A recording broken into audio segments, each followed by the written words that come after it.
आज के इस वीडियो में हम बात करने वाले हैं कि आप SSD को अपनी लैपटॉप में कैसे यूज़ कर सकते हो। अब यहाँ पे ना बहुत सारे अलग अलग सिनारियोज़ हैं, हर एक की सिचुएशन सेम नहीं होती है और हर एक की जो रिक्वायरमेंट है वो सेम नहीं होती है, इसीलिए मैंने अलग अलग रखा है। मैं अलग अलग कैटेगरी के हिसाब से, अलग अलग सिनारियो के हिसाब से आपको समझाना चाहता हूँ।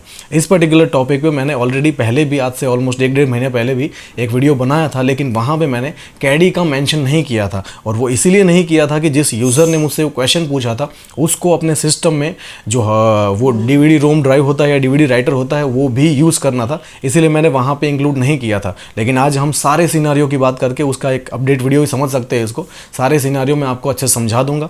तो आफ्टर वॉचिंग दिस वीडियो आपको अच्छे से समझ में आ जाएगा कि आपको अपने लैपटॉप में SSD लगानी है तो कौन सी लगानी है, कैसे लगानी है, क्या क्या चीज़ें हो सकती है, सब कुछ समझ में आ जाएगा। ठीक है। और इस वीडियो में जिन जिन चीज़ों का मैंने आपको एग्जाम्पल दिया है ना, या जिन जिन टूल्स के बारे में बताया है, जैसे कि वो USB का कन्वर्टर की बात करेंगे, हम कैडी की बात करेंगे, या जिन भी SSDs की बात करेंगे, या जिन भी मैं वीडियोस की बात करूंगा, उन सब की लिंक इस वीडियो का जो डिस्क्रिप्शन बॉक्स है उसमें आपको मिल जाएगी। ठीक है। तो परचेज करने की भी बात है तो फिर यहाँ आके बाद में कमेंट मत करना कि सर लिंक दो, डिस्क्रिप्शन में आपको सब कुछ मिल जाएगा। ठीक है।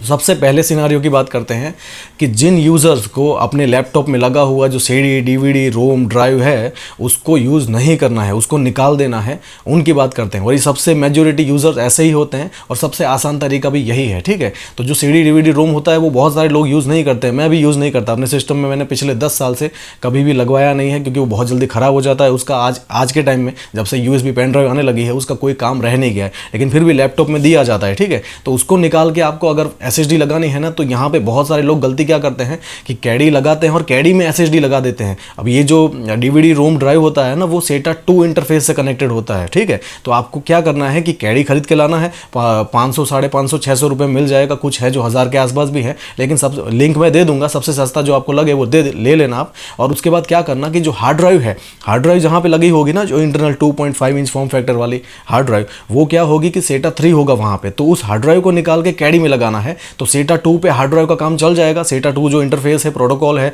जो वहाँ पे बैंडविड्थ मिलती है, वो हार्ड ड्राइव के लिए मोर देन इनफ है। ठीक है। तो हार्ड ड्राइव वहाँ पे बॉटलनेक नहीं होगी, लेकिन वहाँ पे अगर आप SSD लगाओगे तो SATA 3 SSD वहाँ पे बॉटलनेक होगी। तो ऐसा ना हो इसीलिए SATA 3 अगर SSD आप परचेज करते हो, जो आपका पुराना लैपटॉप होगा तो उसमें कोई दूसरा इंटरफेस अवेलेबल नहीं होगा, तो SATA 3 SSD लाना और उसको हार्ड ड्राइव की जगह पे लगाना और हार्ड ड्राइव को निकाल के कैडी में लगाना और कैडी को फिर वहाँ से फिट कर देना। ठीक है। अब इसका प्रैक्टिकल डेमोन्स्ट्रेशन मैं आपको इसलिए नहीं दे रहा हूँ क्योंकि फिजिकली अभी मेरे पास कोई ऐसा लैपटॉप अवेलेबल नहीं है ताकि मैं आपको करके दिखा सकूं, लेकिन बिल्कुल आसान है, बिल्कुल आसान है। ठीक है। अगर उसका भी लिंक, एक वीडियो है जो मैं आपको दे दूंगा, आप देख लेना प्रैक्टिकली कैसे करना है। बिल्कुल आसान है, 2-3 स्क्रूज खोलने होते हैं, कैडी आप लगा दोगे, वहां पे आसान हो जाएगा। ठीक है।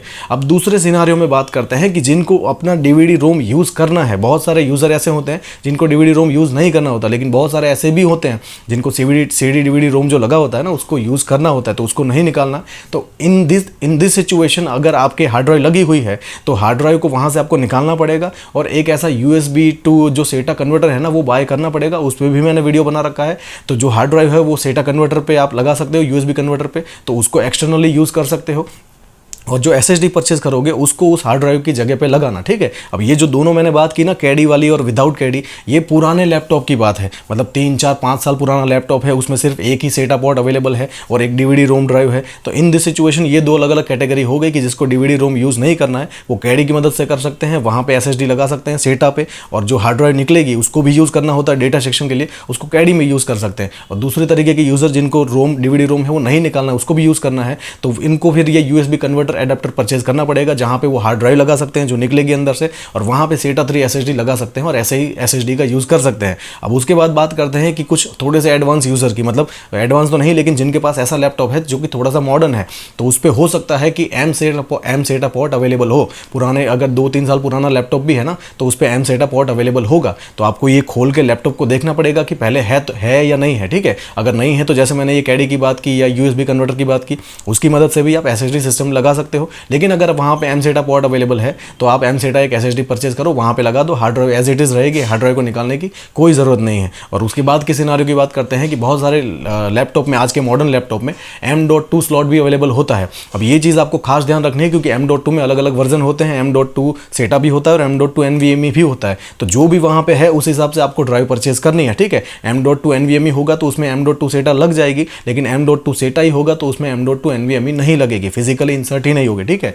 और उन दोनों का परफॉर्मेंस अलग अलग होता है। तो पहले ये देख लो कि कौन सा पोर्ट वहाँ पे अवेलेबल है, उसके हिसाब से ड्राइव सिलेक्ट करो। अगर M.2 SATA है तो M.2 SATA ड्राइव लो। उस सब की लिंक मैंने डिस्क्रिप्शन में लगा रखी है, और उसके अलावा भी बहुत सारे वीडियोस बना रखे हैं जहाँ पे मैंने अलग अलग SSDs आपको सजेस्ट की है। और M.2 NVMe का स्लॉट है तो M.2 NVMe ड्राइव परचेज करो, बायोस पे प्रॉपर प्रोटोकॉल सिलेक्ट करो ताकि आपको पूरा परफॉर्मेंस मिले। और जो हार्ड ड्राइव अंदर लगी हुई है वो तो रहने दो, उसका कोई इशू नहीं है, उसको पूरा आप डेटा सेक्शन की तरह यूज़ कर सकते हो। तो ऐसे ही अलग अलग सिचुएशन मैंने आपको समझानी थी। बहुत अलग अलग कैटेगरी के यूज़र होते हैं और सबकी रिक्वायरमेंट अलग अलग होती है, सबके लैपटॉप अलग अलग होते हैं। किसी में पोर्ट होता है, किसी में नहीं होता, किसी को लैपटॉप का वो जो CD DVD है वो यूज़ करना होता है, किसी को नहीं करना होता है, ठीक है। तो ये जितनी भी चीज़ें मैंने आपको बताई है सबका लिंक आपको मिल जाएगा। और आई होप मैंने मेजॉरिटी एरिया सिनारियोज कवर कर लिए होंगे, लेकिन फिर भी अगर कोई बाकी रहता है तो कमेंट में बताना, इसका भी अपडेट वीडियो बना के फ्यूचर में आपको समझा दूंगा, ठीक है। और एक और इम्पॉर्टेंट चीज़, SSD लगाने के बाद बहुत सारे लोग क्या क्लोनिंग और ये सब करते हैं, मैं ऑलरेडी वीडियो बना चुका हूँ, लेकिन फिर भी यहाँ पे बता देता हूँ, शायद वो वीडियो नहीं देखा होगा आपने, ये वीडियो पहली बार देख रहे हो तो आपको क्लोनिंग और इमेज और ये सब नहीं करना है। हार्ड ड्राइव का डेटा यहाँ पे ट्रांसफर नहीं करना है SSD में। फ्रेश इंस्टॉलेशन करो, सारे के सारे ड्राइवर सॉफ्टवेयर फिर से इंस्टॉल करो ताकि उस SSD का पूरा परफॉर्मेंस मिले। अगर आप क्लोनिंग और ये सब करते हो तो SSD का आपको पूरा परफॉर्मेंस नहीं मिलेगा, हो सकता है 60 to 70% परफॉर्मेंस ही मिले, पूरा परफॉर्मेंस नहीं मिलेगा।